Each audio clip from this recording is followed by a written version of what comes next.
வணக்கம். காலத்தின் குரல் நிகழ்ச்சிக்கு உங்கள் அனைவரையும் அன்புடன் வரவேற்கிறேன்.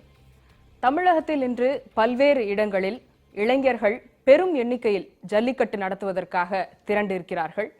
பல இடங்களில் காளைகள் அவிழ்த்துவிடப்பட்டிருப்பதால் பரபரப்பு, பதற்றமான சூழல் ஏற்பட்டு போலீஸ் தடியடியும் ஏற்பட்டுள்ளது. சிலர் தடையை மீறி ஜல்லிக்கட்டு நடைபெற்று விட்டது என்று கூறுகிறார்கள். மத்திய இணையமைச்சர் பொன் ராதாகிருஷ்ணன் அவர்கள் மாடுகளை அவிழ்த்து விடுவது ஒரு விதமான அறப்போராட்டம் என்று கூறுகிறார். ஜல்லிக்கட்டு நடத்துவதற்காக கூடியிருக்கக்கூடிய இளைஞர்களிடம் அவசர சட்டம் இயற்றி ஜல்லிக்கட்டு நடத்துவதற்கான அனுமதியை பெற்றுத்தராத மத்திய அரசின் மீதோ அல்லது இதற்கு வழிவகை செய்திருக்க வேண்டிய மாநில அரசின் மீதோ கோபம் எழுவதை விட பீட்டா போன்ற அமைப்புகள், தனி நபர்கள், போலீசின் மீதும் அதிக கோபம் எழுவதை நாம் காண முடிந்தது. இளைஞர்களுடைய இந்த உணர்ச்சி பிழம்புக்கு என்ன காரணம்? இதற்கு இட்டு சென்ற காரணிகள் என்னென்ன? உச்சநீதிமன்ற தடை மீறப்பட்டிருக்கிறது என்ற கோணத்தில்தான் இந்த பிரச்சனையை அணுக வேண்டுமா? இது குறித்து தான் நாம் இன்று காலத்தின் குரல் நிகழ்ச்சியில் விவாதிக்க இருக்கிறோம். இது குறித்து விவாதிப்பதற்காக காங்கிரசினுடைய சட்டமன்ற உறுப்பினர் விஜயதரணி அவர்கள் இணைந்திருக்கிறார். பாஜகவை சேர்ந்த திரு KT ராகவன், வழக்கறிஞர் ரவிச்சந்திரன் அவர்கள் மற்றும் மதுரையில் இருந்து ஜல்லிக்கட்டு இளைஞர் பேரவையை சேர்ந்த பிரகாஷ் அவர்கள் நம்மிடையே இணைந்திருக்கிறார்கள். வணக்கம் சார். முதலில் பிரகாஷ் அவர்களிடமிருந்து நாம் தொடங்கலாம். சார், களத்திலிருந்து இன்று மதுரை மட்டுமல்லாமல் சுற்றி இருக்கக்கூடிய பல இடங்களிலும் கூட பெரும் எண்ணிக்கையில், அதாவது கடந்த ஆண்டுகளில் இருப்பதை விட கூட தடை போடப்பட்டிருக்கிறது என்ற காரணத்தினாலேயே கூட ஏற்கனவே பார்ப்பதை விட, வழக்கத்தை விட அதிக எண்ணிக்கையில் இளைஞர்கள், பல்வேறு அமைப்புகளை சேர்ந்தவர்கள், பல்வேறு அரசியல் கட்சிகளை சேர்ந்தவர்கள் ஜல்லிக்கட்டை நடத்துவதற்காக குழுமியிருந்ததை நாம் பார்க்க முடிந்தது. இன்று களத்தில் நடந்தது என்ன? அந்த சூழலை சற்று விளக்குங்கள்.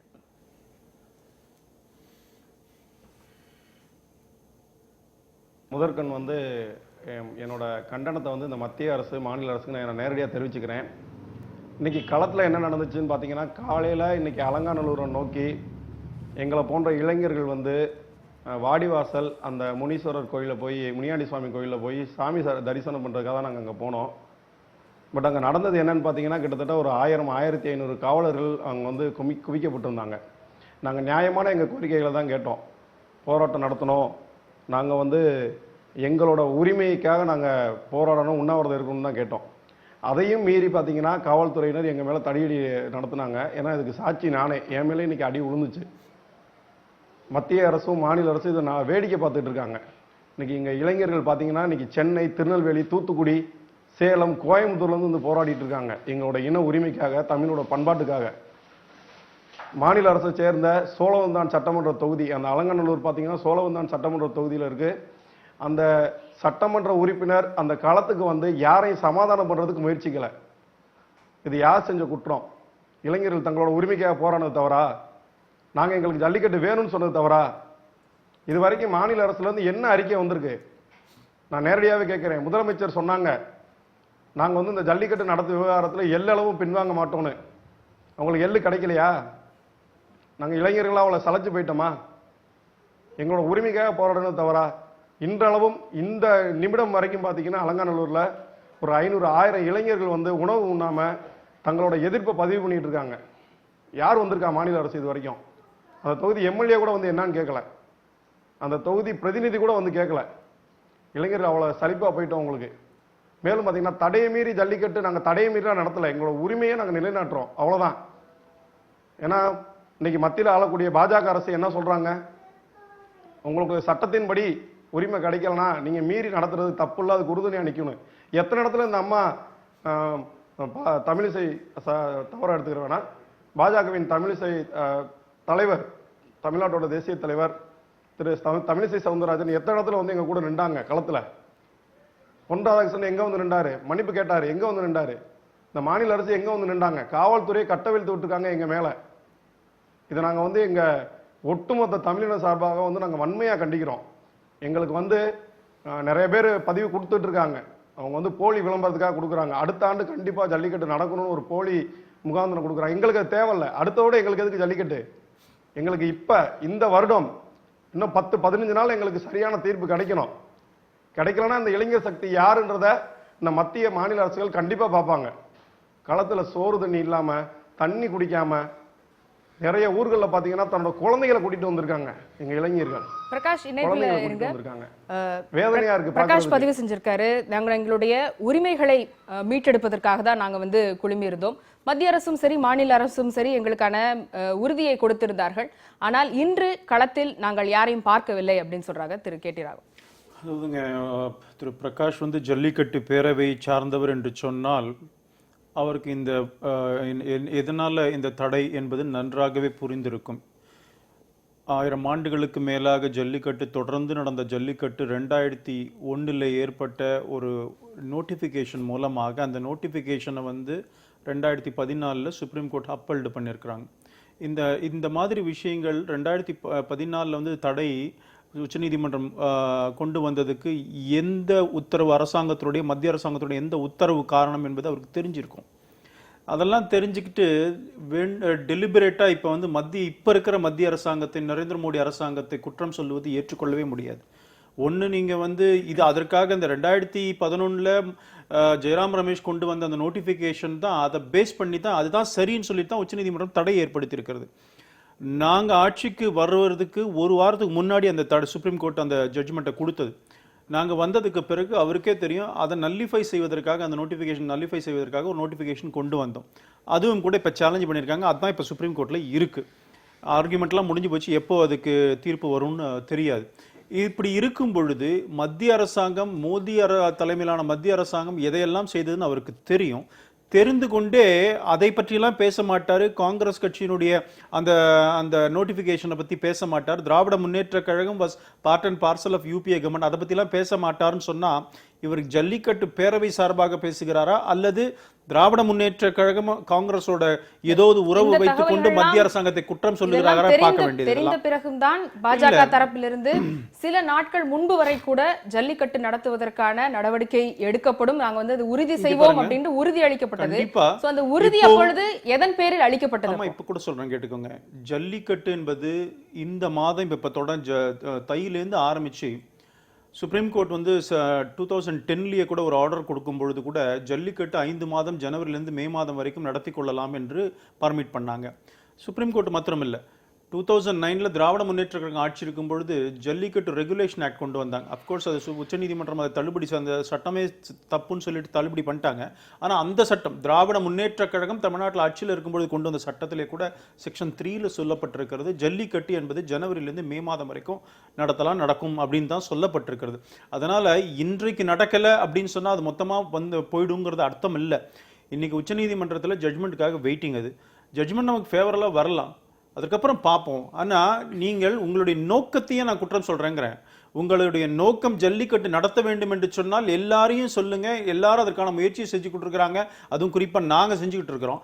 ஆனால் மத்திய அரசாங்கத்தை குற்றம் சொல்லிட்டு இருக்கிறீங்க. இதை எதனால 1000 ஆண்டுகளாக, ஒரு நிமிஷம், 1000 ஆண்டுகளாக நடந்த ஒரு விஷயம் 2014 தடை ஏற்பட்டதுக்கு எது காரணம்? அதை சொல்லுவதற்கு ஏன் உங்க மனசு வரல? பிரகாஷ், நான் மீண்டும் உங்களிடம் வருகிறேன். உங்களுடைய கூற்று வந்து நோக்கத்தின் காரணமாகத்தான் நீங்கள் கூறுகிறீர்கள். இதுல வந்து மத்திய அரசை குறை சொல்வதற்கு இதில் ஒன்றும் இல்லை அப்படின்னு குறிப்பிடுறாங்க.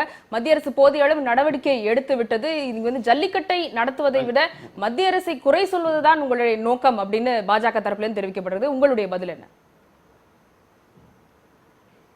அம்மா, நான் நேரடியாகவே சொல்றேங்கம்மா. ஐயா வந்து முழுக்க மத்திய அரசு வந்து மத்திய அரசோட ஃபேவரா தான் பேசுறாங்க. நாங்கள் வந்து களத்தில் கடந்த 2007 நாங்கள் போராடிட்டு இருக்கோம். என்னென்ன நடந்துட்டு இருக்குன்னு எங்களுக்கு தெரியும். அவங்க காங்கிரஸ் ஆட்சியில் செஞ்சிருந்தாலும் அவங்க இன்னைக்கு ஆட்சியில் இல்லை. மாநில அரசு திராவிட முன்னேற்ற கழகம் இந்த தவறு செஞ்சிருந்தாலும் அவங்க இன்னைக்கு ஆட்சியில் இல்லை. இன்னைக்கு யார் ஆட்சியில் இருக்கிறது? 2014 தடை வந்துச்சு, அதுலேருந்து நாங்கள் போராடிட்டு இருக்கோம். இன்னைக்கு 2017 ஜனவரியில் உட்காந்துருக்கோம். இது வரைக்கும் அவங்க என்னமா நடவடிக்கை எடுத்திருக்காங்க?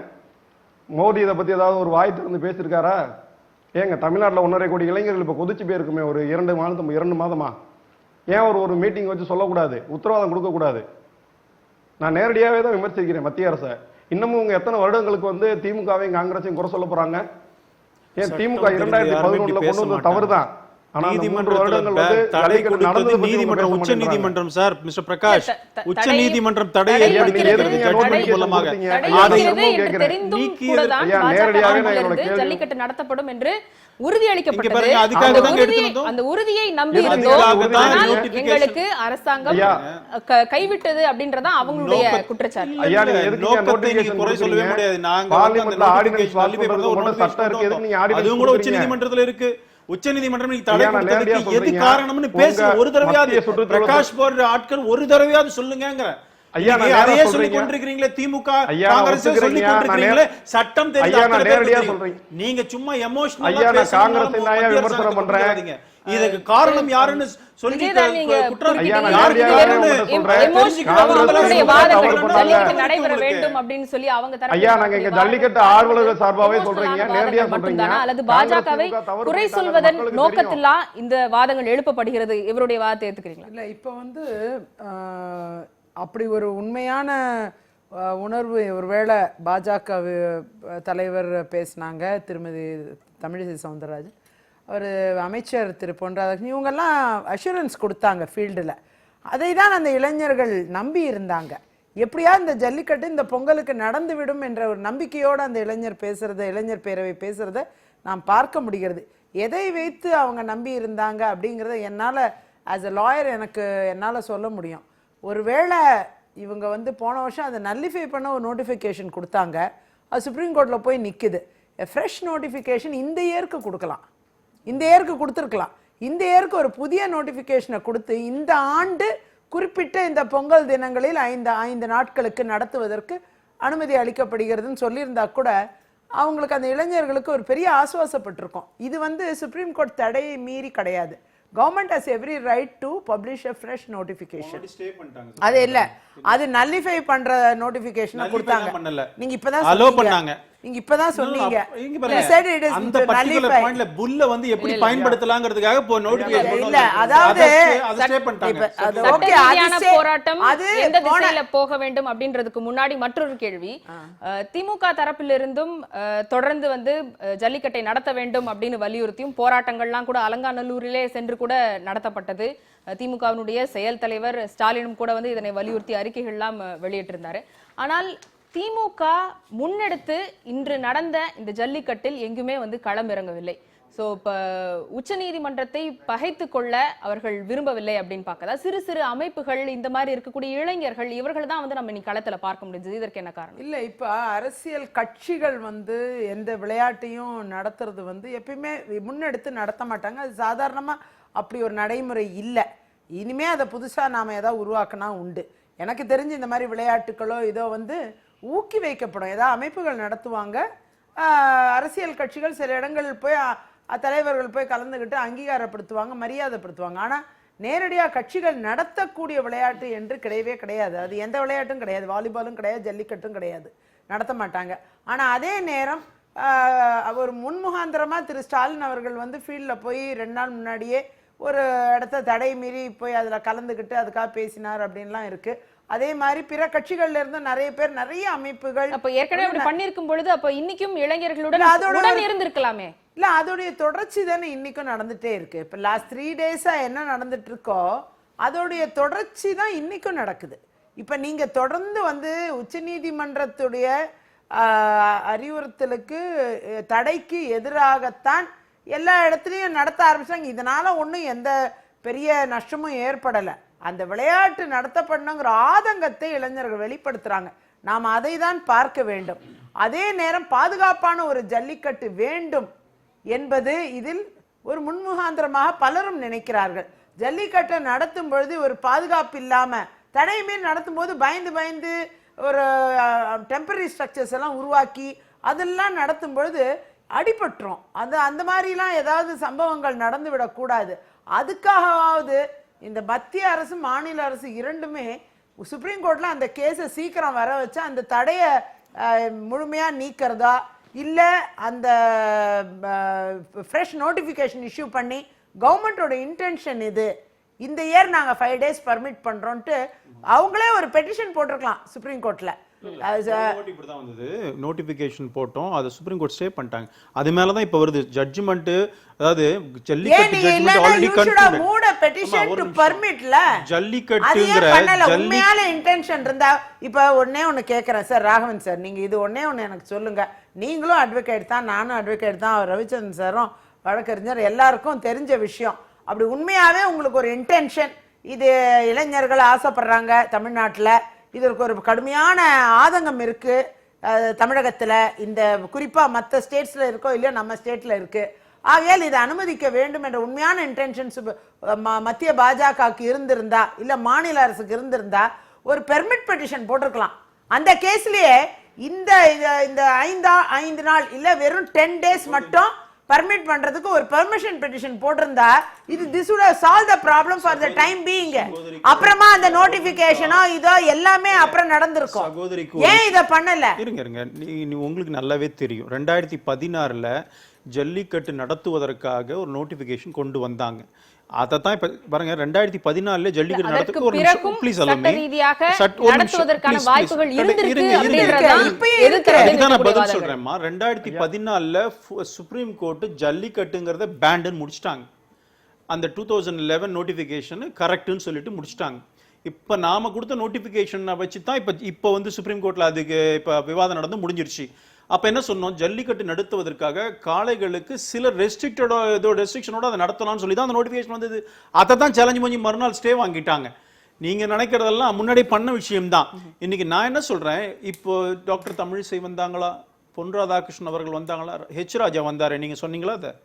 அதுதான் சொல்றேன். அப்பதான் பிரகாஷ் அவருடைய வாதத்துல ஒரு அரசியல் இருப்பதை நான் பார்க்கிறேன். உங்களுக்கு மத்திய அரசாங்கத்தை குற்றம் சொல்ல வேண்டும் என்று சொன்னால் நீங்க தப்பு சொல்லல, நீங்க குற்றம் சொல்லுங்க. ஆனால் இத்தனை 1000 ஆண்டு காலமா நூற்றுக்கணக்கான வருடங்களாக நடந்த தடை பண்ணதுன்னா தடைக்கே அந்த 2011 காரணம்னு உங்களுக்கு தெரியாதா? நீங்க ஜல்லிக்கட்டு பேரவைக்கு நீங்க பொறுப்பாளர்னா அதை சொல்லணும். அதை சொல்ல மறுக்கிறீர்கள், அங்க அரசியல் இருக்கு. பிரகாஷ் பேசும்போது கூறிய மற்றொரு விஷயம், மாநில அரசின் மீதும் குற்றம் சாட்டுகிறார்கள். இன்று நடந்த ஜல்லிக்கட்டுகள்ல வந்து போலீஸ் தடியடி நடைபெற்றிருக்கிறது. மாநில அரசு ஜல்லிக்கட்டை நடத்துவதற்காக உறுதியளிப்போம் அப்படின்னு கூறிய அதே தமிழக அரசு இன்று அதில் களம் இறங்கி இருக்கக்கூடிய இளைஞர்கள் மீதே வந்து தாக்குதல் ஏவுகிறது அப்படின்ற குற்றச்சாட்டை முன்வைக்கிறாங்க. அதாவது இந்திய அரசியலமைப்பு சட்டத்தின்படி ஆட்சி நடத்துவோம் என்று தமிழகத்திலே ஆட்சி பொறுப்பை ஏற்றிருக்கிற மாண்புமிகு முதலமைச்சர் ஓ பன்னீர்செல்வம் அவர்கள் நீங்கள் கூறியபடி ஒரு உறுதியை ஒன்று கொடுத்தார், நான் இல்லைன்னு சொல்ல. ஆனால் அந்த உறுதி வந்து ஏதோ ஒரு பேசிஸில் ஏதோ ஒரு நிலைப்பாட்டில் எப்படி மத்திய அமைச்சர்களாக கொடுத்துட்டு இருந்த உறுதியோ ஏதாவது ஒன்று நம்ம நோட்டிஃபிகேஷன் கொண்டு முடியும், ஏதாவது நடந்துரும் அப்படிங்கிற ஐடியா நடந்தது.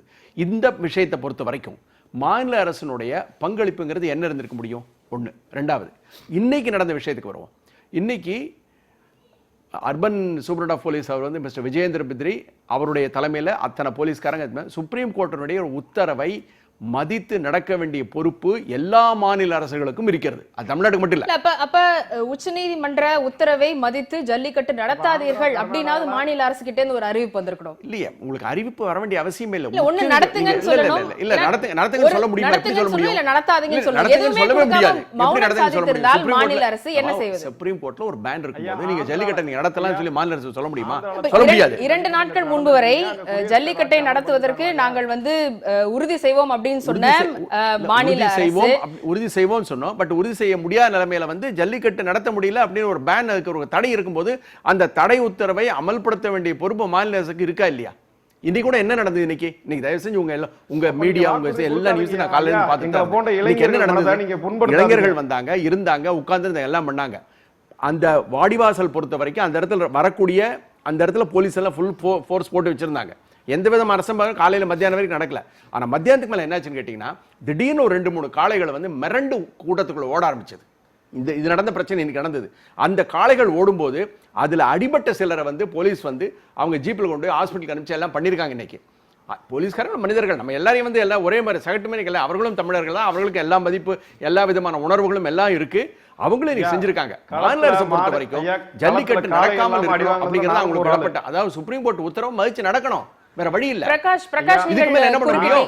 பிரகாஷ் ஐயா, நீங்கள் நீங்க சொல்றது குறிப்பிட்டீங்க. வந்து கிட்டத்தட்ட ஒரு 1000-2000 பேர் ஒரு 10,000 பேர் இடத்துல கூடி இருக்கும் போது ஆமா, எந்த விதமான ஆமா. ஐயா, உணர்ச்சிகளுக்கு அவங்க இடம் கொடுக்காம சொல்றது இருக்கிறது முக்கியமா உங்களுக்கு வந்து ஒரு இல்ல, அவங்க போலீஸ் வந்து மாநில மாநில கடமையா இருக்க அரசு முடியும். நிறைய சொல்றாங்க. அம்மா ஐயா, நீங்க காலையில சொல்றது அந்த காலை வந்தது காலையில 9 மணி. நாங்க அலங்காநல்லூர் களத்துல இருந்தது 10 மணி. அங்க காளைகள் கிடையாது.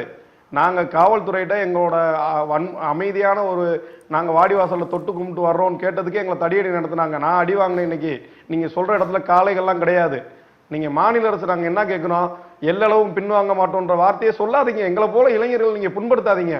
இல்ல எங்களுக்கு எதுவுமே தெரியாது, எங்களுக்கு சட்டமே தெரியாது, மத்திய அரசு பாத்துக்கிறோம்னு சொல்லிட்டு நீங்க ஒதுங்கிக்கோங்க. நாங்க இளைஞர்கள் தயாரா இருக்கோம் எல்லாத்துக்கும்.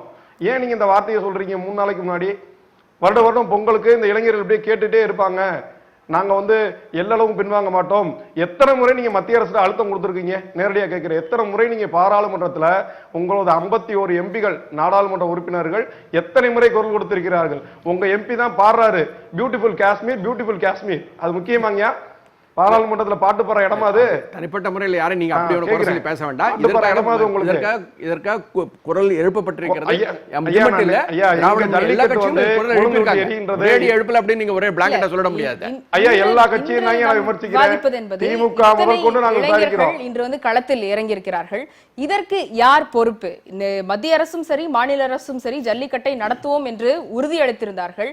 ஆனால் கடைசி வரை வந்து அது நடைபெறவில்லை. அவர்களே வந்து தடையை மீறி நடத்தக்கூடிய சூழலுக்கு தள்ளப்பட்டிருக்கிறார்கள். இன்று களத்தில் இறங்கிய இளைஞர்களுக்கு என்ன பதில் அப்படின்றதான் கேள்வி. அவங்களுக்கு அந்த சுப்ரீம் கோர்ட்ல இன்னும் அந்த ராகவன் சொன்ன மாதிரி அந்த நோட்டிபிகேஷன் ஜட்ஜ்மெண்ட் ஆக்சுவலா அது வந்து டிராஃப்ட் ஜட்ஜ்மெண்ட் கூட ரெடின்னு சொல்லியிருந்தாங்க. எனி டைம் அது வர்றதுக்கு இருக்கு. அது வரட்டும். அது ஒருவேளை அதுல தடை செய்யப்பட்டதான் அப்படின்னு இருந்தா அதற்கு அடுத்த வழி என்னங்கிறத பார்க்க ஆரம்பிக்கணும். இந்த காட்சிப்படுத்தப்படுறது அதை எடுக்கிறதா மறுபடியும் சேர்த்துறதா என்ன பண்ணலாம்? அதுக்கு நிரந்தரமான ஒரு ரிலீஃப் எப்படி கொடுக்கறதா அடுத்து நம்ம யோசிக்கணும். ஒரு கோர்ட்ல ஒரு மேட்டர் மக்களால் தேர்ந்தெடுக்கப்பட்ட ஒரு அரசு சட்ட நுணுக்கங்கள் பேசுகிறீர்கள். ஆனால் களத்தில் நிலைமை என்பது வேறாக இருக்கிறது. நீ இருக்கலாம், எல்லாத்தையும் நான் ஒத்துக்கிறேன். இதுவரைக்கும் உறுதி அளித்த பொழுது எல்லாமே சட்டத்தின் கையில் இருக்கு அப்படின்னு சொல்லல. நாங்கள் அதனை உறுதி செய்வோம் அப்படின்றதா மாநில அரசினுடைய வார்த்தைகளாக இருந்தது. இல்ல, அதற்கான முயற்சி ஒரு பெட்டிஷன் போட்டிருக்கலாம், ஒரு எடுக்கப்பட்டிருந்தது, அதையாவது பண்ணிருக்கலாம். ஏன் பண்ணல? மாநில அரசு அந்த பெட்டிஷனை போட்டிருக்கலாம். மத்திய அரசு தான் பண்ண மாட்டாங்க. காங்கிரஸ் மாநில அரசா பண்ணிருக்கலாம்ல. காங்கிரஸ் இத பத்தி பேசுறது வேடிக்கையா இருக்கு. 2016 காங்கிரஸ் என்ன, நான் தமிழ்நாட்டுல இருக்கேன். 2016 தமிழக சட்டமன்ற தேர்தலில் ஜல்லிக்கட்டு நாங்க ஆட்சிக்கு வந்தா பேன் பண்ணுவேன்னு சொன்னவங்க இவங்க. இன்னைக்கு பாருங்க ரிப்போர்ட் ஆயிருக்கு. 16 நான் சொன்னேனா? இதோ பாருங்க, காங்கிரஸோட மேனிஃபெஸ்டோல 2016 ஜல்லிக்கட்டு நாங்க ஆட்சிக்கு வந்தா பேன் பண்ணுவோம்னு சொன்ன நீங்க, இதுதான் ஐரணி. அதே அலங்காநல்லூர்லயே போய் திமுகவும் காங்கிரஸும் சேர்ந்து போராட்டம் நடத்துறாங்களாம். சொன்னதே இவங்க 4 மாசத்துக்கு முன்னாடி. இது எப்படி இருக்கு பாருங்க. இவங்க நம்புறாங்க. திரு பிரகாஷ் போன்றவர்கள் இவர்களை நம்ப தயாரா இருக்கிறாங்க. உச்ச நீதிமன்றத்துல இதை உயிர்ப்பிக்கணும்னு சொல்லிட்டு 2014 ஜட்ஜ்மெண்ட் அதோட இருந்தோட உயிர்ப்பிக்கணும்னு கொண்டு வந்தோம் பாருங்க. அவர்கள் இன்றைக்கு மத்திய அரசாங்கத்தை குற்றம் சாட்டிட்டு இருக்காங்க. உங்களுடைய பதில்? ஐயா, நான் நேராவே தான் சொல்றேன். முதலாவது வந்து சுப்ரீம் கோர்ட்ல எடுத்த முடிவு என்பது அந்த முடிவை மாற்றி அமைக்க வேண்டுமானால் அதற்கு வந்து எல்லா கட்சியோட சப்போர்ட் இருக்குன்னா பார்லிமெண்ட்லயே அதை லிஸ்ட்ல விட்டு தூக்கி இருக்கலாம். By now they could have done it. இன்னைக்கு இவ்வளோ எம்பிஸ் தமிழ்நாட்டுல அதிமுக எம்பிஸ் 50க்கும் மேல இருக்காங்க. அபரீதமான பலம் பாஜகவுக்கு இருக்கு. லோக்சபால, ராஜ்யசபால நிச்சயமா காங்கிரஸ் வந்து சப்போர்ட் பண்ணோன்றத சப்போர்ட் பண்ணுவாங்க. தமிழ்நாட்டுல இருந்து நாங்க கொடுக்கிற அழுத்தத்துல அப்படி பார்க்க போனால் லிஸ்ட்ல இருந்து அந்த பர்டிகுலர் அனிமலை ரிமூவ் பண்ணி பை நவ் லாவே சட்டமே ஏற்றி இருக்கலாம். ஏன் பண்ணல? ஏன் ஒரு குறைஞ்சபட்ச கேபினட் டெசிஷன் எடுக்க முடியல? 2011 நடைபெற்றதுக்கு காங்கிரஸ் பொறுப்பேற்காதா? இல்ல, இதெல்லாம் ஏன் செய்யணும்? நீங்க ஏன் செய்ய வைக்கணும்? நீங்க 2011 உள்ள கொண்டு வந்தீங்க. அதாவது அது ஒரு சட்டம் வந்ததுன்னா அதை அப்பீல் பண்றாங்க சுப்ரீம் கோர்ட். அதை தான் நீங்க பார்க்கணும். சுப்ரீம் கோர்ட் அப்பீல் பண்ண பிறகு அது அடுத்த நடைமுறை என்ன? நீங்க நோட்டிபிகேஷனை போன இயர் கொண்டு வந்தீங்க. இந்த இயருக்கு ஃப்ரெஷ் நோட்டிபிகேஷன் கொண்டாங்க. நியாயம் பாருங்க.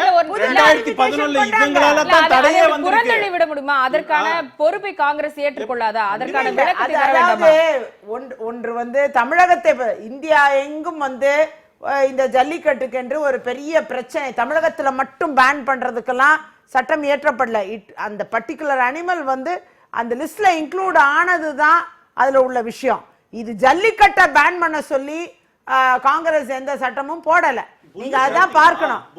அது புல் சேர்த்திருக்கு, புல்ல நீக்கணும். நீங்க என்ன பண்ணீங்க?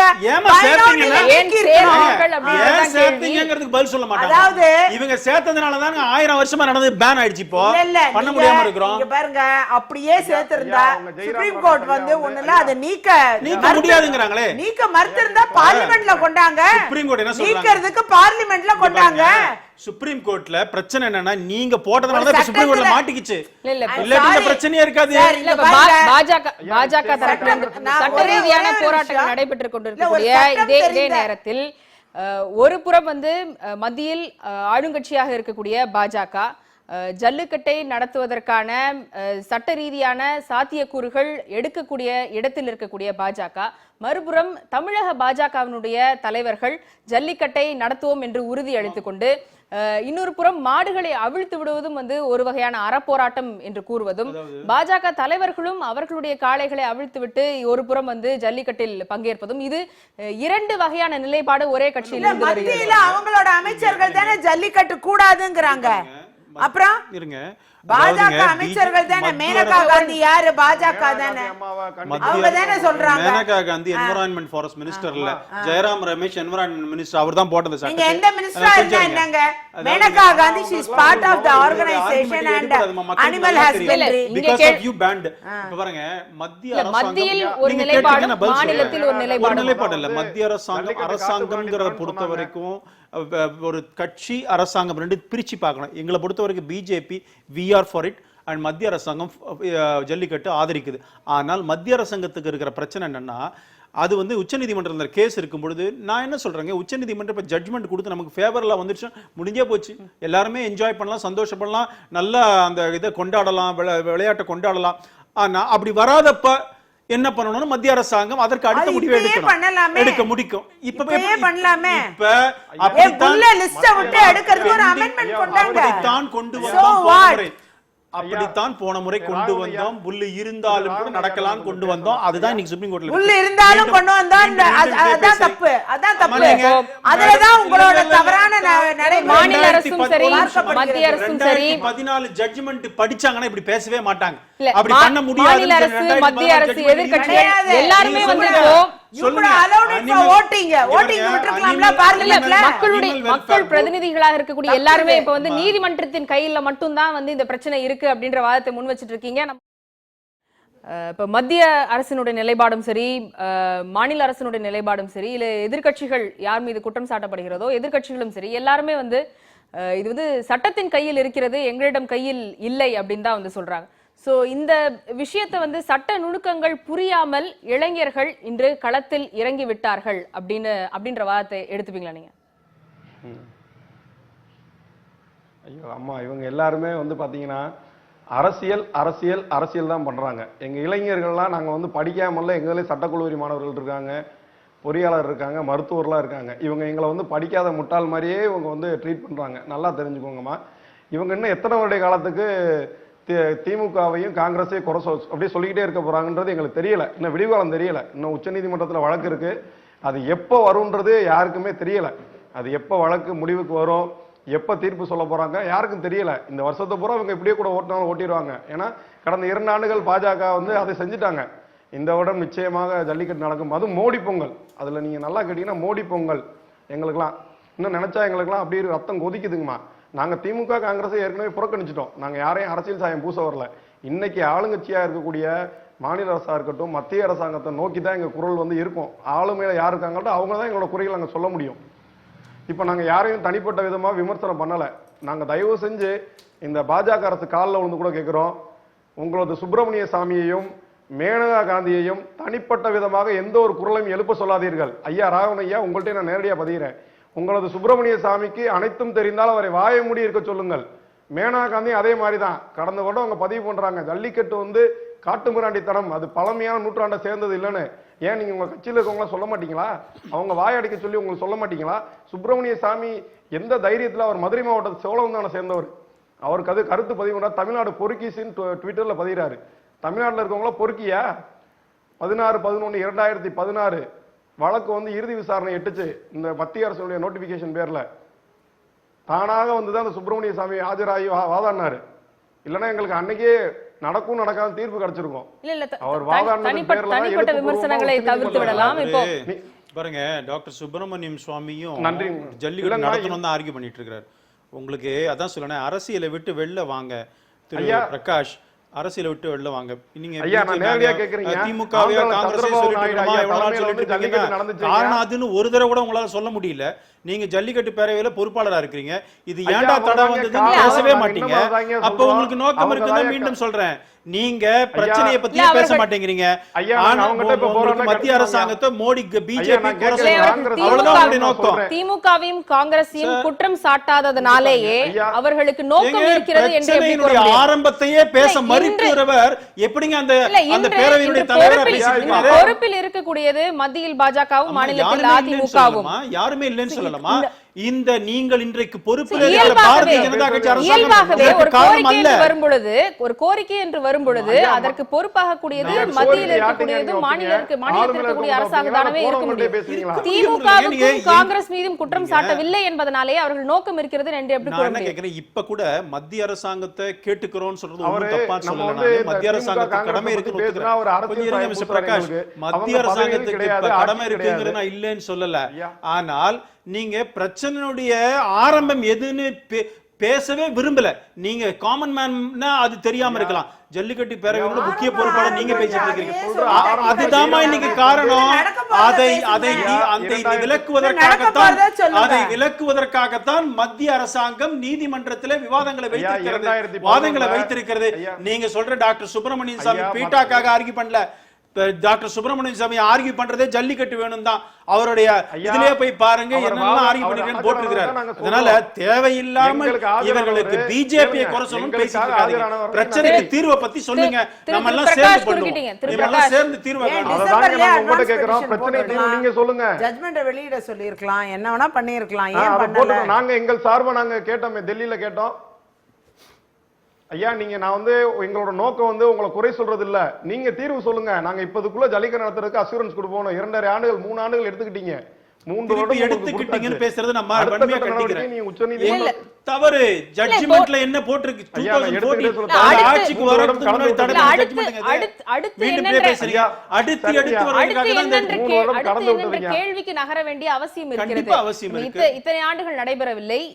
இந்த ஆண்டும் இத்தனை இளைஞர்கள் இவ்வளவு ஆதரவு குரல் எழுப்பப்பட்ட பிறகும் கூட வந்து இதற்கு சட்ட ரீதியான அனுமதி கிடைக்கப்பட்டு ஜல்லிக்கட்டு நடைபெறவில்லை. அடுத்து என்ன அப்படின்ற கேள்வி இருக்கு. அடுத்து என்ன கேள்வி இருக்கு, அதை தான் அவர்கள் முன்வைக்கிறார்கள். சொல்றேன், இதுக்கு நியாயம். இப்ப அடுத்து நீங்க வந்து அனுமதி கிடைக்கல. நாங்க அதே தான் கேக்குறோம். எங்களுக்கு நீங்க ஒரு அசூரன்ஸ் கொடுங்க. உங்க மோதியை சொல்ல இன்னைக்கு பாரத பிரதமர் அவர்களா ஒரு வார்த்தை சொல்ல சொல்லுங்க.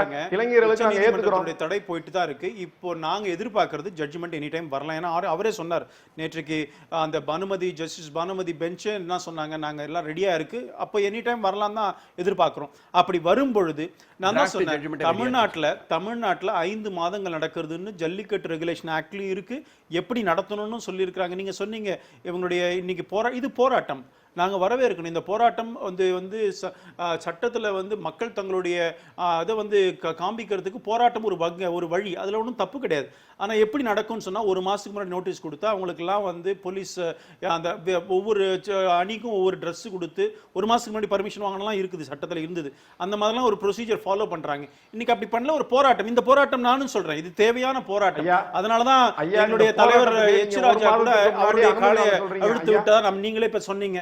எங்களை பொறுத்தவரைக்கும் பிஜேபி பொறுத்தவரைக்கும் நீதிமன்றத்துடைய ஆணை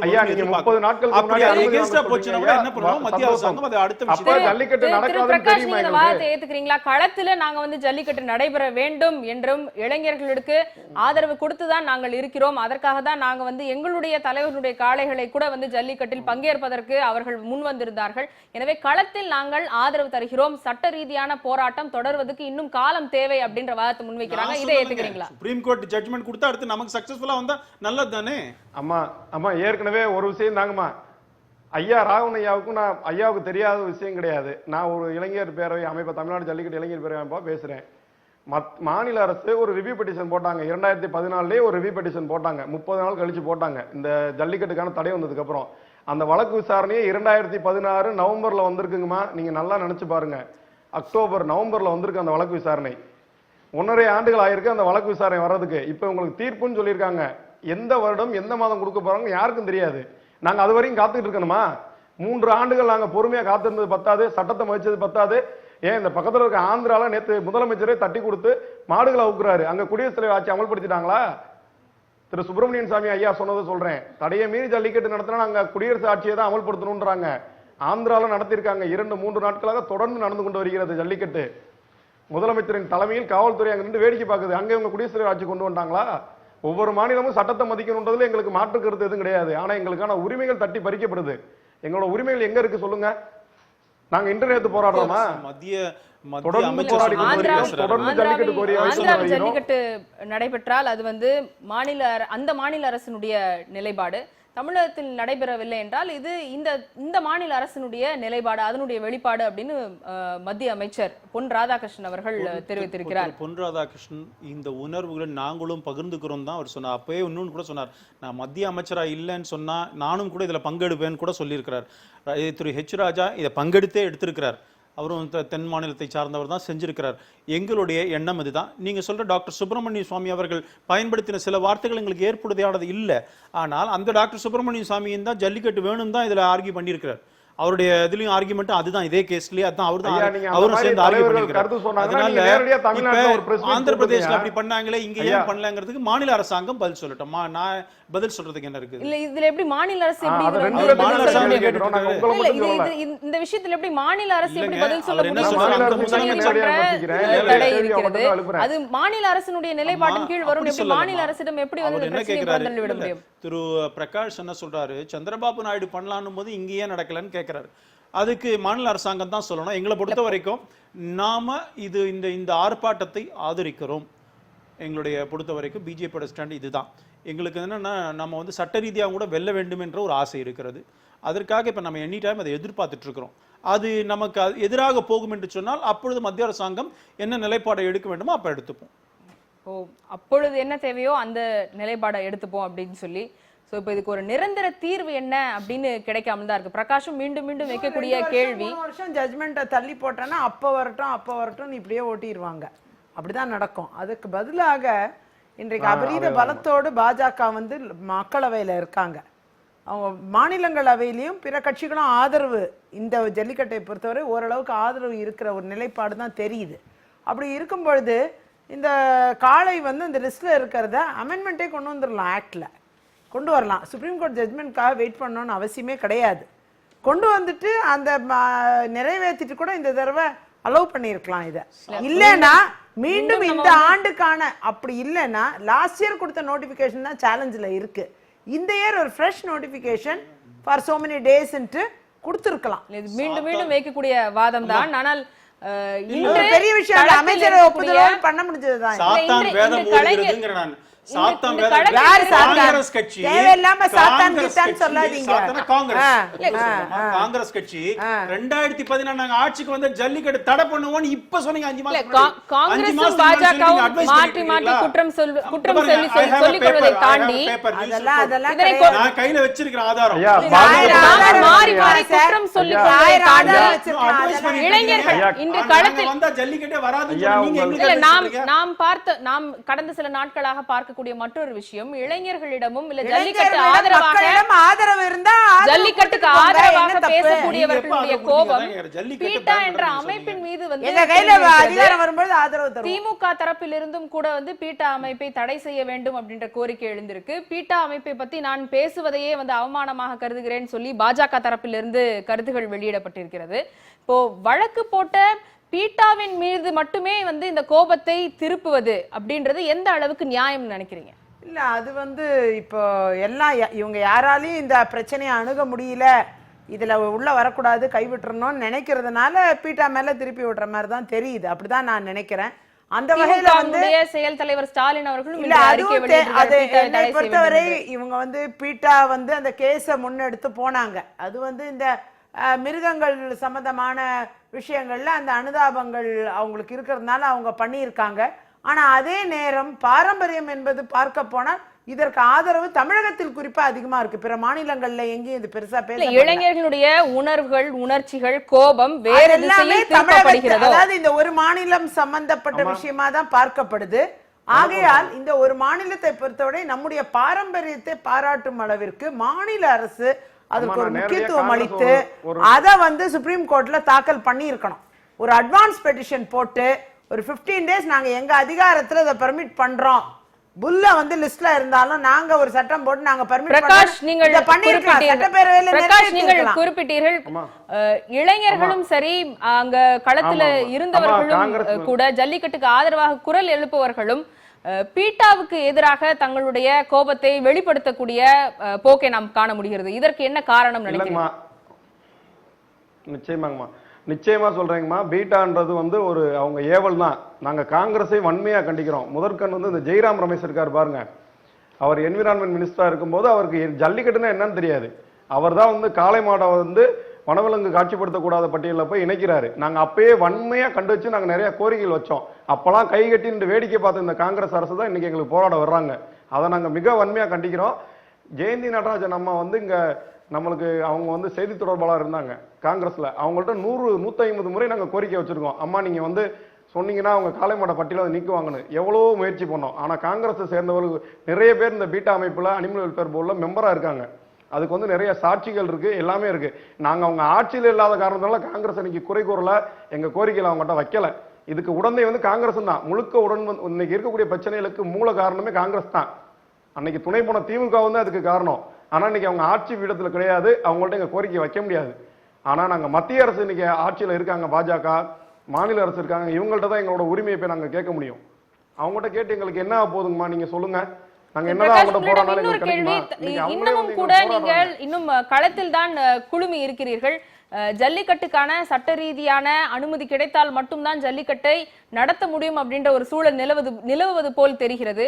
ஆனால் இன்னமும் நீங்கள் களத்தில் குழுமி இருக்கிறீர்கள். உங்களுடைய கோரிக்கை தற்பொழுது என்ன? அம்மா எங்களோட கோரிக்கை ஒண்ணுதாங்கம்மா. உச்சநீதிமன்றம் இந்த வார இறுதிக்குள் உச்சநீதிமன்ற தீர்ப்பு வந்தால் நாங்க பார்த்திருப்போம். இல்லை அப்படி என்றால் தமிழ்நாடு முழுக்க எங்களோட இளைஞர்கள் போராட்டம் பெரிய அளவுக்கு வெடிக்கும். பெரிய அளவுக்கு அனைத்து மாநகரங்களிலும் முக்கியமான இடங்களை நாங்கள் முற்றுகையிடுவோம். எங்களுக்கு அவசர சட்டம் கண்டிப்பாக வேண்டும். நாங்கள் உச்சநீதிமன்றத்தை நம்பலங்கம்மா. ஏன்னா நாங்கள் பல வகையில் வந்து உச்சநீதிமன்றத்தை நம்பி தான் நாங்கள் இன்னைக்கு தமிழ்நாட்டு இளைஞர்கள், மக்கள், உணர்வாளர்கள் எல்லாம் இன்னைக்கு இப்படி போய் சபிச்சு போய் உட்காந்துருக்கோம். எங்களுக்கு உச்சநீதிமன்றம் வேணாம். உச்சநீதிமன்றம் மதிச்சதெல்லாம் எங்களுக்கு போதும். சட்டத்தை நாங்கள் மதித்து வாழ்ந்தது போதும்.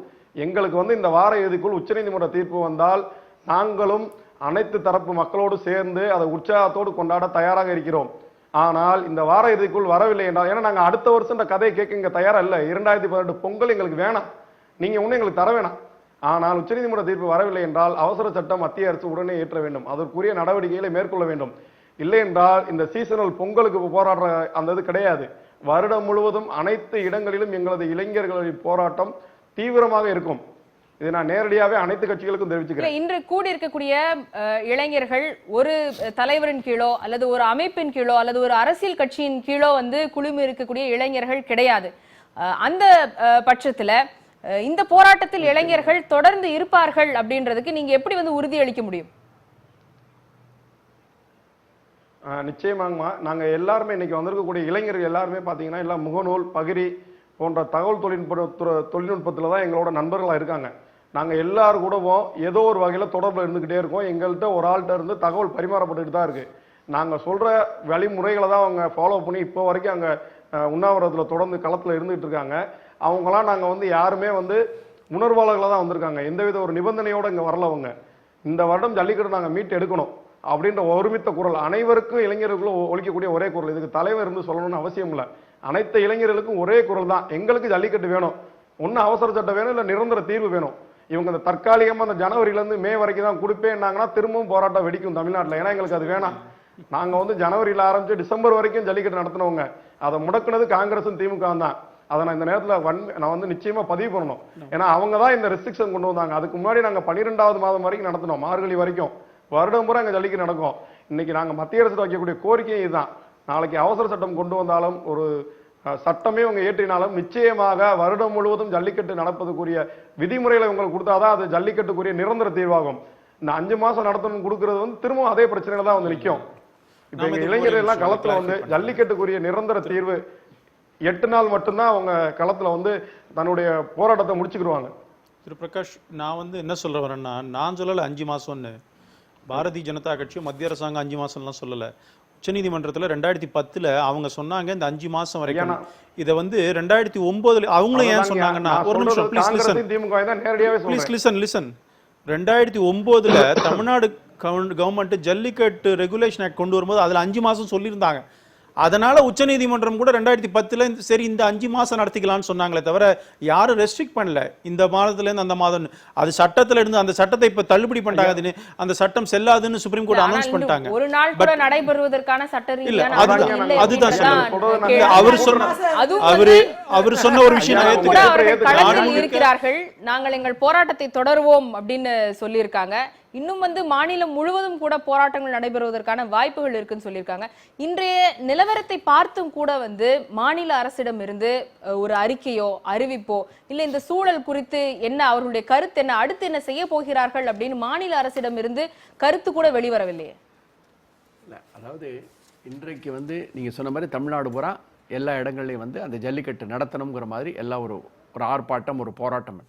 மதுரையில் வந்து போராட்டத்தை நடத்துறதையோ இது பண்ண யாரும் தடுக்கலை. அந்த போராட்டம் நடந்தது, ஊர்வலம் போகிறதுக்கு அனுமதி கொடுத்துருந்தாங்க, இதெல்லாம் நடந்தது இன்னைக்கு. ஸோ ஜல்லிக்கட்டுக்கு முழு முதல் எல்லா ஆதரவும் மாநில அரசு. நம்மிடம் பேசுகிறவரே வந்து பிரகாஷ் அவர்களே வந்து அனுமதி கொடுத்துருக்காங்க. உங்க சேனல்லேயே ஒருத்தர் சொன்ன இன்னைக்கு அனுமதி கொடுத்துருக்காங்க, ஊர்வலம் போகிறதுக்கு எங்களுக்கு அனுமதி கொடுத்துருக்காங்கன்னு சொன்னார் என்கிட்ட. அது ஊர்வலம் போகிறதுக்கு அனுமதி கொடுத்துருக்காங்க, போராட்டம் எல்லாரும் வந்தாங்க உட்காந்தாங்க, எந்த பிரச்சனையும் இல்லை. பிரச்சனைகள் எப்போ வருது உங்களுக்கு அந்த ஒரு அவங்க என்ன சொல்கிறாங்களோ அந்த லிமிட்டை தாண்டும் போது. இதில் நான் ஒன்று கேட்குறேன், இவ்வளவு பிரச்சனை இத்தனை பேர் கிட்டத்தட்ட ஒரு 5000 பேர் 10,000 பேர் கூடியிருக்க ஒரு இடத்துல ஏதாவது ஒரு அசம்பாதம் நடந்துருச்சுன்னா அது யார் பொறுப்பு? அதை தடுக்க வேண்டாமா? அப்ப குழுமி இருக்கக்கூடிய இளைஞர்களுக்கு என்ன பதில் அப்படின்றத அவங்க முன்வைக்கக்கூடிய கேள்வி. அவர்கள் தங்களுடைய போராட்டம் மீண்டும் தொடரும் அப்படின்னு சொல்லியிருக்காங்க. மாநில அரசு வாய் திறக்கவில்லை என்பதுதான் அவர்கள் என்ன நிலைப்பாடு இருக்கும், என்ன நிலைப்பாடுன்னு சொல்ற மாதிரி. இப்போ இன்னைக்கு வந்து அடுத்து நம்மளுக்கு சுப்ரீம் கோர்ட் அந்த ஜட்ஜ்மெண்ட்டுக்காக வெயிட் பண்ணுவோம். டிராஃப்ட் ரெடி ஆயிருச்சு, வரப்போகுது சொல்றாங்க, வெயிட் பண்ணுவோம். இல்லையா மத்திய அரசுக்கு என்ன அழுத்தம் கொடுத்து அதுக்கு என்ன சட்டபூர்வமான என்ன திருத்தத்தை கொண்டு வந்து என்ன சட்டபூர்வமான பாதுகாப்பை ஜல்லிக்கட்டுக்கு கொண்டு வரணுமோ அதை கண்டிப்பாக மாநில அரசு செய்யும். இதுவரை இத்தனை நாடாளுமன்ற உறுப்பினர்கள் இருந்தும் கூட அந்த அழுத்தத்தை கொடுக்க முடியாத பொழுது இனிமேல் நாங்கள் அதை கொடுப்போம் அப்படின்னு சொல்லும்போது அதை எந்த வகையில் நம்புவது அப்படின்றது அழுத்தம் கொடுக்கவே தானே போய் அந்த சம்பந்தப்பட்ட துறை அமைச்சரையும் சரி பிரதம அமைச்சரையும் சரி போய் பாக்குறதுக்கு போய் அதுக்கு மனு கொடுத்து எல்லாம் கொடுத்துட்டு வந்திருக்காங்க. அந்த அழுத்தம் கொடுக்கவே தானே போயிருக்காங்க. 50 பேரும் போனதுக்கு அதுதானே.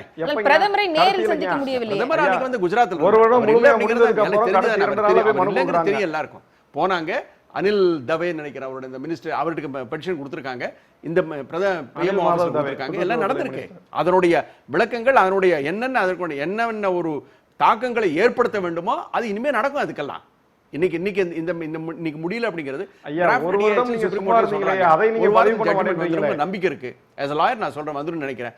வந்ததுக்கு அப்புறம் இப்ப ராகவன் சொல்ற மாதிரி அது ஃபேவரபிளா வந்துச்சுன்னா பிரச்சனை இல்ல. ஒரு காலம் தங்களுடைய நாடாளுமன்ற விஜயதேவன் சொல்ற மாதிரி அமெரிக்கா கொண்டு வரணும் என்ன அந்த அழுத்தத்தை அதிமுக அரசு கண்டிப்பாக கொடுத்து அடுத்த வருடம் ஜல்லிக்கட்டு நடப்பதற்கான எல்லா விதமான வழிவகைகளும் அதிமுக அரசு நிச்சயமாக எடுக்கும். திரு பிரகாஷ், மாநில அரசு தங்கள் தரப்பிலிருந்து கொடுக்க வேண்டிய எல்லா அழுத்தத்தையும் கொடுத்து அடுத்த ஆண்டு நடைபெறுவதற்கான உறுதியை அளிக்கிறோம் அப்படின்னு மாநில அரசு தரப்பிலிருந்து ஒரு வாதம் வைக்கப்பட்டால் அதனை நீங்கள் ஏற்றுக்கொள்வீர்களா? நிச்சயமா மாநில அரசு சொல்ற கதையை கேட்க நாங்க தயாரா இல்லைங்கம்மா. அவங்க சும்மா வாயில இன்னைக்கு பேசிட்டு போயிடுவாங்கம்மா. அவங்க பேச்செல்லாம் தண்ணியில விட்ட கிணத்துல போட்ட கல்லு தான். அதை நான் நேரடியாவே சொல்றேன். என்ன அப்படின்னு பாத்தீங்கன்னா கடைசி 2 நாட்களுக்கு முன்னாடி நான் 50 MP போய் அவங்க அழுத்தம் கொடுக்குறாங்களாம் பிரதமர்கிட்ட. எப்படி இந்த கூட்டம் நம்ம ஏத்துக்கிற சொல்லுங்க. இங்க இருக்க இளைஞர்கள் என்ன படிக்காதவங்களா? நாங்க அனைத்து தொடர்பு துறையிலும் நாங்க முன்னேறி தான் இருக்கோம். எல்லா நடவடிக்கைகளும் எங்களுக்கும் தெரியும். நாங்க டெல்லியில வேற 15 நாள் போராட்டம் பண்ணிட்டு தான் வந்திருக்கோம். கடைசியில எல்லாம் விளக்கெல்லாம் அணைஞ்சு முடிச்சதுக்கு அப்புறம் இவங்க போறாங்களாம் பாரத பிரதமரை பார்த்து மனு கொடுக்கறதுக்கு. அடுத்த வருடம் நடக்கிறதுக்கு ஒரு ஏற்பாண்டார். அந்த வார்த்தையை நான் வன்மையா கண்டிக்கிறேங்கம்மா. எங்களுக்கு இந்த வருடம் ஜல்லிக்கட்டு நடந்தே ஆக வேண்டும், இல்லை என்றால் தமிழ்நாடு தாங்காது. நான் நேரடியா இளைஞர்கள் மூலமா ஒரு எச்சரிக்கையை விடுக்கிறேன் மாநில அரசுக்கு. இந்த வருடம் ஜல்லிக்கட்டு நடக்கவில்லை என்றால் இளைஞர்கள் யார் என்பது இந்த மாநில அரசுக்கும் மத்திய அரசுக்கும் நிச்சயம் தெரியும். இது வரைக்கும் களத்துல போராடிட்டு இருக்காங்க இளைஞர்கள் ஆயிரக்கணக்கில். அந்த தொகுதி எம்எல்ஏ வரல. மதுரை மாவட்ட நாடாளுமன்ற உறுப்பினர் கோபாலகிருஷ்ணன் வந்து என்னன்னு கேட்கல.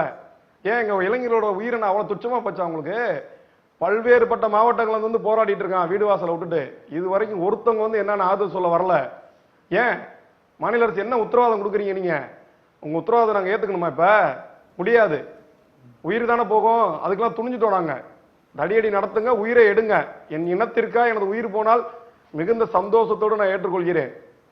இதுக்கு பதில் சொல்லுங்க. மாநில அரசு என்ன உத்தரவாதம் கொடுப்பாங்க? இளைஞர்கள் ஜல்லிக்கட்டுக்கு ஆதரவாக இருக்கக்கூடிய இவர்களுடைய இந்த உணர்வுகளுக்கு என்ன பதில் நினைக்கிறீங்க? இல்ல, உணர்வு வந்து சட்டம் சார்ந்த உணர்வு இருக்கணும் யாருக்கும். சும்மா பிளைண்டா யாரும் உணர்வுன்னு நம்ம பேசுறது வந்து வேண்டுமென்றே தூண்டுதல் தான். அதெல்லாம் என்னை பொறுத்தவரை சட்டத்தை ஒரு பக்கம் மதிக்கணும். அப்ப இன்னைக்கு களத்தில் இருக்கவர்கள் யாருடைய தூண்டுதலால் வந்திருக்காங்கன்னு சொல்லுங்க. அது ஒரு சில பின்னாடி ஏதோ தூண்டுதல் இருக்க மாதிரியும் நாங்கள் ஃபீல் பண்றோம். பட் இன்னொரு பக்கம் பாத்தீங்கன்னா சட்ட யாருக்கு நோக்கம் இருக்க முடியும், யாருடைய தூண்டுதலாக இருக்கும். இதுல நிறைய விஷயங்கள் இருக்குன்னு நான் நினைக்கிறேன். அந்த வகையில வந்து இவங்க அது இல்லாம குறிப்பிட்ட காங்கிரசும் கூட ஆதரவு நம்ம சொல்றோம். இளைஞர்கள் விருப்பப்படுறாங்க. மீடியா அதை கொஞ்சம் நல்லா இந்த தடவை ஜல்லிக்கட்டை பத்தி எல்லா மீடியாவும் ரொம்ப தொடர்ந்து காமிச்சாங்க. அதனால கூட கொஞ்சம் ஃபிளாரப் ஆச்சுன்னு நான் நினைக்கிறேன். அந்த வகையில வந்து 1000 பேர் நம்ம மெரினா கடற்கரையில பார்த்தோம். இன்னைக்கு வந்து பண மதிப்பு இழப்பு எந்த அளவுக்கு பாதிச்சுது. இவங்க எல்லாம் எங்க போனாங்க? இந்த இளைஞர்லாம் கேக்குறேன், தூங்கிட்டு இருந்தாங்களா? அந்த வகையில வந்து அன்னைக்கு தெருக்கல்ல நின்னது, வயசான பாட்டி இறந்து போனது, விவசாயி தற்கொலைக்கு விவசாயிகள் இறந்து போனது, இந்த இளைஞர்லாம் எங்க போனாங்க? அவங்க எல்லாம் அதுக்கெல்லாம் குரல் கொடுக்க தயாரா இல்லையா? எங்க வேர் தேவர் அவங்க எல்லாம் எங்க இருந்தாங்க? அதுக்கெல்லாம் நீங்க இங்க பாருங்க, அதெல்லாம் நியாயப்படுத்தி பேசுற இடத்துல இவங்க யாரும் கிடையாது. இது என்ன முகாந்திரம் தெரியல. ஒரு 2-3 டிஸ்ட்ரிக்ட்ல தொடர்ந்து வந்து இது கலாச்சாரப்படி நடக்கக்கூடிய ஒன்று, நாம ஏற்றுக்கிற ஒன்று தான். ஆனா அதே நேரம் இத வந்து இது ஒரு ரொம்ப பெரிய என்னமோ இது மாதிரி அப்படியே அது இல்லைன்னா அப்படியே நாங்க என்ன எங்களை கொலை நாங்க செத்து போயிருவோம் அப்படி இப்படி இதெல்லாம் சவால் விட்டு இந்த உலகத்துல எவ்வளவோ நடந்துட்டு இருக்கு. இதையும் தாண்டி நடக்குது எல்லாம். அதே நேரம் சுப்ரீம் கோர்ட்டோட ஜட்ஜ்மெண்ட்டுக்கு நாம வெயிட் பண்றோம். அடுத்தது இல்லைன்னா அபரீத பலத்தோட இருக்கக்கூடிய கட்சிகள் எல்லாரும் சேர்ந்து, ஏன் காங்கிரஸ் கூட சேர்ந்து வந்து இந்த புல்லை வந்து லிஸ்ட்டை விட்டு எடுக்கணும். அதுதான் நம்மளுடைய நோக்கம் அதுல இருக்கணும். சட்டம் இயற்றப்பட்டு அந்த சட்டத்தில் மாற்றம் கொண்டு வந்து நடைமுறைப்படுத்தும் பொழுது அது முழுமையடையும். அது வரைக்கும் இது ஒரு இந்த மாதிரி ஒரு ஒரு உணர்ச்சிகளை தூண்டக்கூடிய ஒரு அரசியல் ஓடிக்கிட்டே இருக்கும். இதுல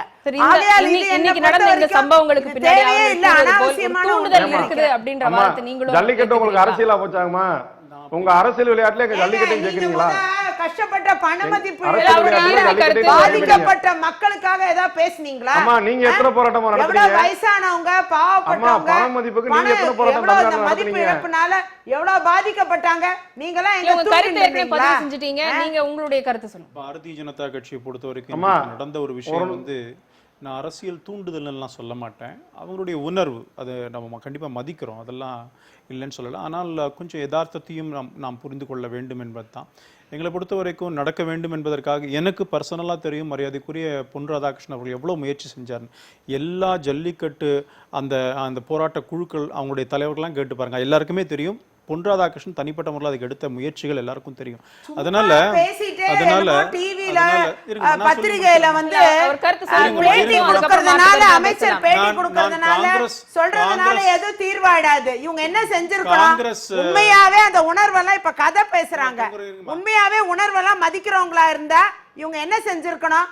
2 மாசம் முன்னாடியே அட்வான்ஸ் பெட்டிஷன் போட்டு அந்த ஜட்ஜ்மெண்ட்டை சீக்கிரமா கொடுக்க வச்சிருக்கணும். இல்லைன்னா அட்வான்ஸ் பெட்டிஷன் போட்டு அதுல பெர்மிஷன் 10 days பொங்கல் நேரம் நடத்துறதுக்காக பெர்மிஷன் வாங்கி இருக்க வேண்டாமா? என்ன பண்ணாங்க இவங்க? பிஜேபியா இருக்கட்டும், மாநிலத்திற்குடைய அரசாங்கமா இருக்கட்டும், அவங்க கையில அதிகாரம் இருக்கு. என்ன செஞ்சிருக்கணும்? அது செய்ய தவறிட்டு இன்னைக்கு இவங்க இந்த இளைஞர்கள் போராடுற அளவுக்கு அழுத்தம் கொடுத்து தள்ளுறாங்கன்னா நிச்சயமாக அங்க ஒரு உணர்வு அது இது இந்த கதையெல்லாம் பேச தெரிஞ்சவங்க சட்ட ரீதியா தீர்வு கண்டிருக்கணும் இல்லையா? ஏன் பண்ணல? இதானே கேள்வி. காங்கிரஸ் சொல்லுது போல இன்னைக்கு நடந்த போராட்டத்தை நான் கொச்சைப்படுத்த விரும்பல. யார் கொச்சைப்படுத்தினா? ஆனா இந்த உணர்வுகள் யார் கொச்சைப்படுத்தினா? ஒரே கேக்குறேன், யார் கொச்சைப்படுத்தினா? நீங்க தான் கொச்சைப்படுத்திட்டீங்க. தவறான பொய்யான அஷூரன்ஸ் கொடுத்து அந்த இளைஞர்களை ஏமாத்தி இருக்கீங்க. நீங்க முதல்ல 2018 தெளிவா சொன்னார். யாரும் கொச்சைப்படுத்தல, உண்மையை தான் சொல்றோம். திரு பிரகாஷ் தெளிவா போராட்டங்கிறது எல்லாத்துக்கும் போராடணும். அதுதான் நாம சொல்றோம். திரு பிரகாஷ் தெளிவா உங்களுடைய ரோல் எல்லாம் என்னன்னு சொன்னாரு. அதனாலதான் இவ்வளவு பாதிப்புன்னு தெளிவாக சொன்னாரு. நாங்க எடுத்து பொறுத்த வரைக்கும் இதை அவங்களுடைய உணர்வுகள் மதிக்குது. இவர்கள் இந்த விஷயத்துல லாஜிக்கல் கன்க்ளூஷன் கொண்டு வர்றதுக்கான அத்தனை முயற்சியும் எடுத்துட்டு இருக்கிறோம். அது வெற்றியை பெறுங்கிற நம்பிக்கை எனக்கு இருக்கு. உங்களுடைய இறுதி கருத்து? சுப்ரீம் கோர்ட் தீர்ப்பு வரட்டும். அதுக்கப்புறம் இந்த ஜல்லிக்கட்டை நிரந்தரமாக தமிழ்நாட்டினுடைய சொத்தா மாத்துறதுக்கான எல்லா வழிவகைகளும் அதிமுக அரசு கண்டிப்பா செய்யுங்க நம்பிக்கை இருக்கு. இன்று சட்ட ரீதியான அனுமதி பெற்று ஜல்லிக்கட்டு நடைபெறவில்லை என்பதுதான் கள யதார்த்தம். ஜல்லிக்கட்டு நடைபெறவில்லை என்றாலும் அரசியல் ஜல்லிக்கட்டு இன்னும் தொடர்ந்து கொண்டுதான் இருக்கிறது. மத்தியிலும் மாநிலத்திலும் ஆளக்கூடிய ஆளுங்கட்சிகளும் சரி, குற்றம் சாட்டப்படக்கூடிய எதிர்க்கட்சிகளும் சரி, சட்ட ரீதியான வழிவகை செய்தால் மட்டுமே ஜல்லிக்கட்டை நடத்த முடியும் என்று நீதிமன்றத்தின் தரப்பில் மட்டுமே இந்த பிரச்சனையை தள்ளிவிடக்கூடிய போக்கையும் பார்க்க முடிகிறது. ஆனால் மறுபுறத்தில் களத்தில் போராட்டங்கள் இன்னமும் தொடர்கிறது. நாங்கள் மீண்டும் தொடர்ந்தும் போராடுவோம் என்றும் கூறுகிறார்கள். எனினும் இந்த ஜல்லிக்கட்டுக்கு என்ன தீர்வு என்பதை நாம் காத்திருந்துதான் பார்க்க வேண்டும். நிகழ்ச்சி அரங்குக்கு உங்களுடைய கருத்துக்களை தெரிவித்ததற்கு நன்றி. காலத்தின் குரல் திக்கெட்டும் பரவட்டும். நன்றி.